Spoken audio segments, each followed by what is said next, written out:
Hello,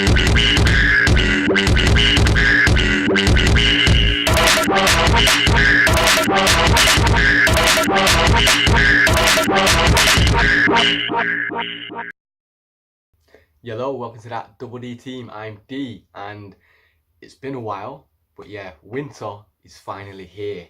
Game of Thrones is back. Season 8, episode 1 aired last night. Over 580 days waiting since season 7. It's been a lot. I've ran through season 1 to 7 a couple of times since then. Fully in the mode, fully glad that it's back. Let's get into it. It's going to be my top 10 moments, highlights of the episode. There was probably more than 10, but yeah, if we were to go into a full episode breakdown, it could be all day, over an hour. Plus, I don't have Diggs with me or my boy JD. So just for now, quick, hopefully top 10 moments. Let's kick it off. First of all, new intro. Yeah, they've recently done this with Walking Dead as well. Kind of like it. Especially because they're reinventing the show, so new intro seems right for them. Having a new intro for season 7 only, season 8 only. I didn't know how I felt, but I like the look of it. Plus, because we're only going to be in about King's Landing and the North all season, there was no point like showing us Dawn and all the other houses because they're gone.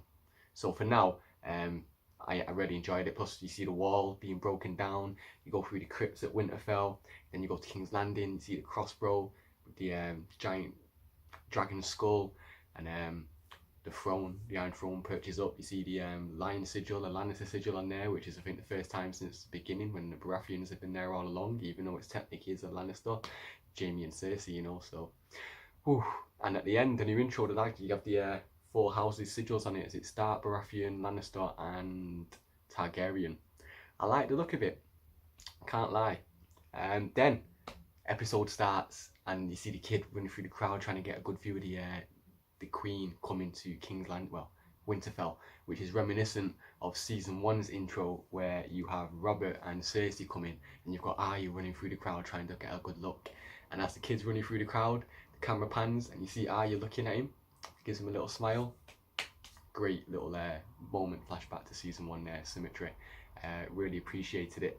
Plus she sees Jon, the Hound, Gendry. Jon, she wants to try and speak to him, she's like, no, it's not right now, innit? Let my emotions settle, I'll speak to him later on. The Hound, he's still alive, slightly shocked. Gendry, little smirk, because everyone's still shipping Ardry, so we will see, Jon and Bran's reunion was, it was good, but Jon enjoyed it more than Bran, because as he was coming in, he sees Bran, and he starts speeding up on his horse, pulls up, runs over, kiss on the head, hug. Oh, look at you, you're a man. Like, almost. Yeah, Bran ain't the same Bran he used to be. And Sansa knows this, so Sansa looks over. Well, you know nothing, Jon Snow. Yeah, smug bitch. Not a fan of Sansa's character. I mean, I like the growth and everything, like what she's become, but now she thinks she's too clever and she thinks she knows everything, and yeah, man, she's, yeah. I won't go into it deep because I could do a whole episode on it, but for now, that reunion was nice. Obviously, Sansa's like, oh, meets Daenerys, Winterfell is yours, but in the most, yeah, Winterfell's yours, your grace. Like, attitude from her, you know what I'm saying? Oh, fuck you know. But it is a season 1 flashback as well to when Cersei comes, and that's what the Starks say to them. But yeah, Bran's just like, boom, mic drop. None of this matters. The Night King has turned your dragon. The wall has fallen. The dead are marching south. You're like, yo. Heartbreak for Dany in one sentence. Jon's looking around like, yo, what, you know this, Bran? And now's the time to drop it. And oh shit, this is all this information. It's just, oof. So you get in the meeting, all the families having a big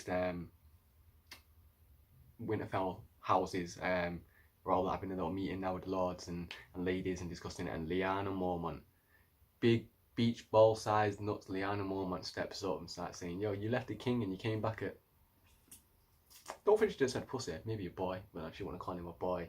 And then Jon this bit stands up like, yo, I told you I was going to come back with reinforcements. I have.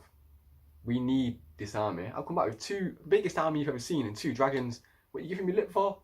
See, and then Sansa pipes up with some more attitude, like, how are we supposed to feed all of these and what the dragons eat? Dany's like, yo, anything they want, asserting some of her dominance. Even telling Jon later on, like, yo, she may not like me, but she needs to respect me. I'm a queen. slight bit of shade, slight bit of a threat. Yeah, having them at loggerheads is it's better than having Sansa and Arya at loggerheads like we did last season. So I'm down for it as long as it plays out and the event Sansa eventually comes to a fucking realization that yo, we actually do need you. You're not actually that bad. I'm gonna give up my hopes of being the queen and ruling everything and being greedy and a selfish bitch like I have been. And yeah, maybe we can survive. We'll see. Sansa and Tyrion have a little reunion. Well, former husband and wives. Yeah, last time I saw you was Joffrey's wedding. Yeah, sorry about leaving you there. Yes, your timely exit was rather unfortunate for me. Oh, the bars. Yeah, sour event. Well, it had a couple of highlights. And then Tyrion's like, oh, I suppose you're not happy the Lannisters going to be coming. He's like, yo, Cersei told you that. Like, yeah, and you believe her? Yeah. I used to think you were the cleverest man in the world. Nice, because they have slightly portrayed Tyrion to be slightly dumber or a bit more confused than he was in the earlier seasons to later on, especially last season when he got outplayed by Jaime in the battlefield. Although Jaime is a battle commander, so it's kind of understandable. But yeah, he does need to kind of get a bit of his brain back on track, man, and don't get outplayed too much again this season, especially to Sansa, because Sansa learned off not necessarily Tyrion, but other people, and Tyrion's been doing this for years, so for him now to maybe getting outplayed by Sansa, I don't know how I feel about it. Although Sansa's learned the game, definitely. Cersei, Ramsay, Ned and Catelyn, then yeah, she's learnt well, especially Littlefinger as well, so we all know about that. Jon and Arya's reunion. This was like the smile moment of the episode for me. It's like, oh, I remember this. It was a little standoffish at first, like, how did you manage to sneak up on me? How did you survive a knife in the heart? I didn't. Yay! Give me a hug. Oh, is that needle? Yeah. Look at my sword. Yeah. Oh, a bit too heavy for me. I've used it once or twice. Yeah. Oh, wish you were here earlier. You could help me out with Sansa. Yo, Sansa's don't know what you're like. Yo, you're backing her up. It's like, yo, Sansa's the smartest person I know. Like, yeah, she's too clever for her own good though. It was nice. It's like, yeah, she's just protecting our family. She was like, I'm your family. So I was like, remember that. Warning? I hope not. I mean, if they manage to turn it around and think, oh, because Jon is now a Targaryen, Arya might just be the one to kill him, that'll be a ball ache of a storyline to tell. Do not do that. Because that's two of your favourite characters, especially Arya. But yeah, I think Arya's smart enough to maybe not play the game and listen to reason and truth when it comes to Jon and the events that will unfold with the secrets that will be unravelled. So fingers crossed for the next 5 episodes. But yeah, first episode, lots of monologue, lot of dialogue, lots of setup. But you have to do that if you've only got 6 episodes this season, and episode 3 is going to be a full battle.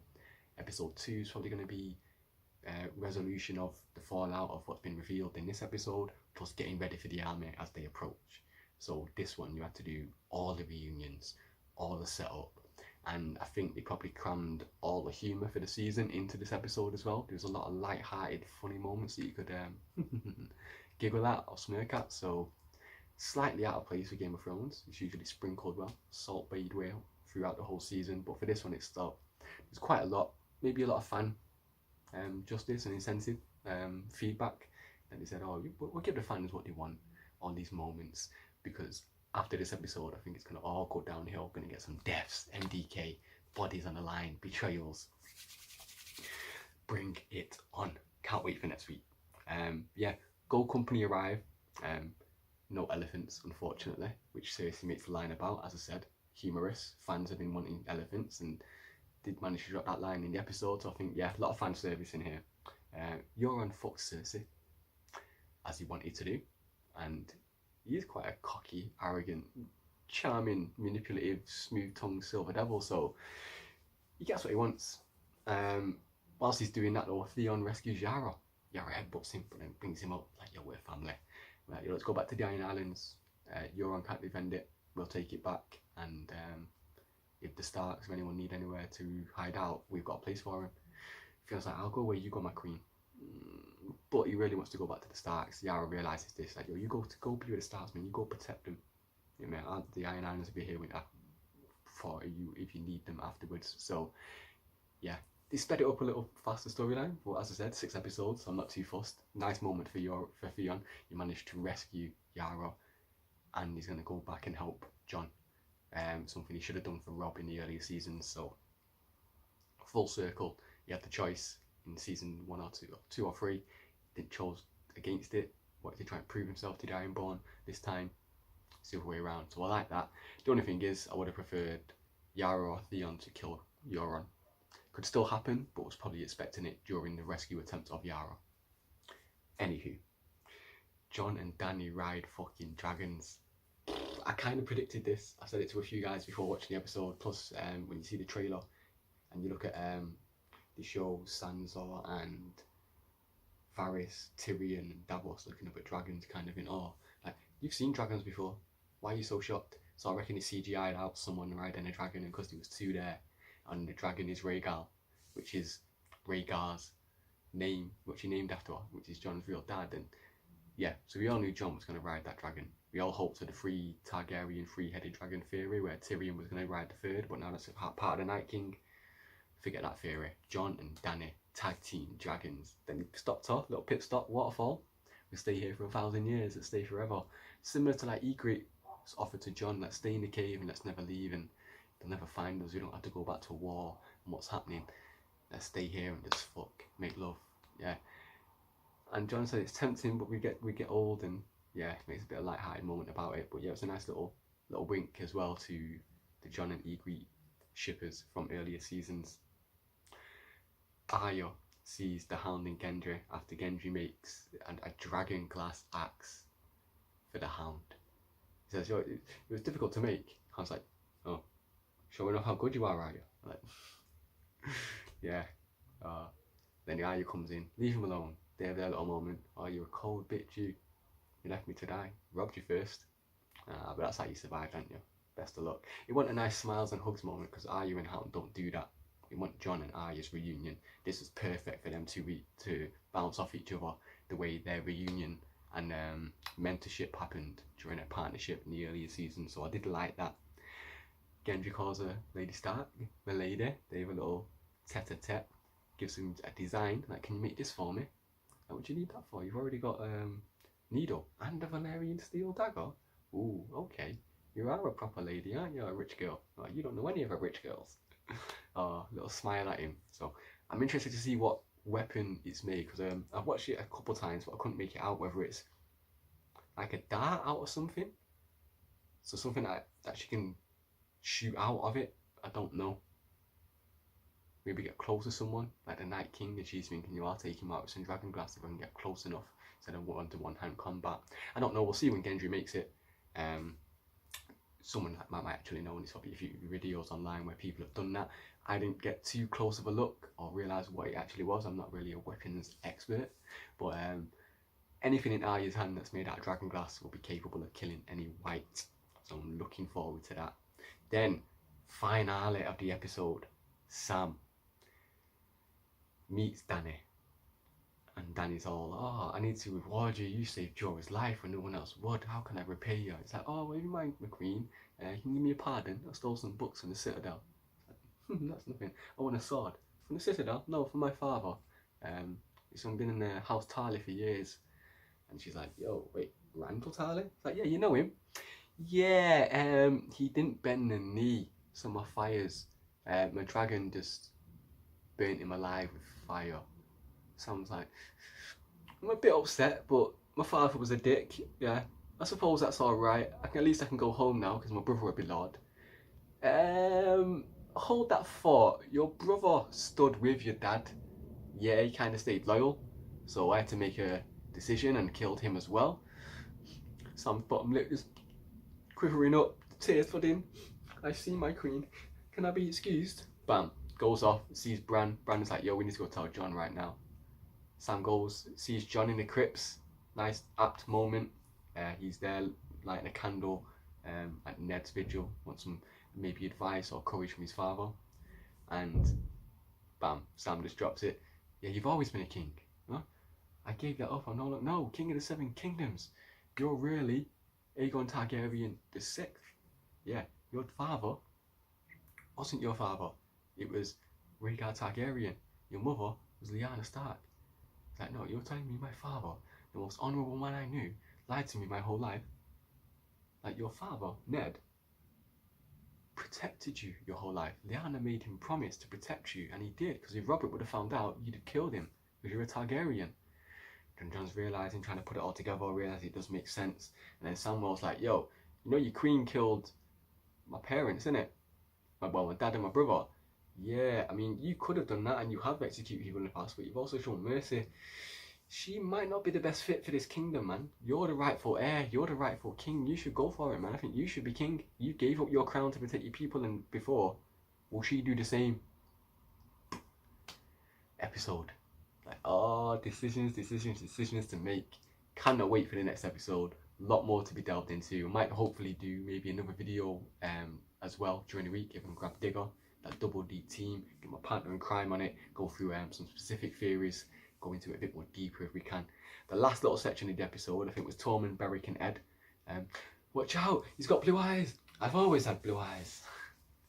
Once again, funny moments just sprinkled in. They find the Umber kid, the Umber boy who didn't bring all his army, and Sansa told him to go back and bring more. Sansa again. He's dead on the wall with a message, little sonograms picture, symbols around it from the Night King. And as they're talking as well about, oh, we'll try and cut around the army and get back to Winterfell faster on the horses, the kid's got blue eyes open. So the Night King's probably heard that as well. So don't be expecting them to get back smooth sailing. But I do expect them to get back in time. You have all the men on the front line ready to march. I think that'll probably be your cliffhanger for episode 2.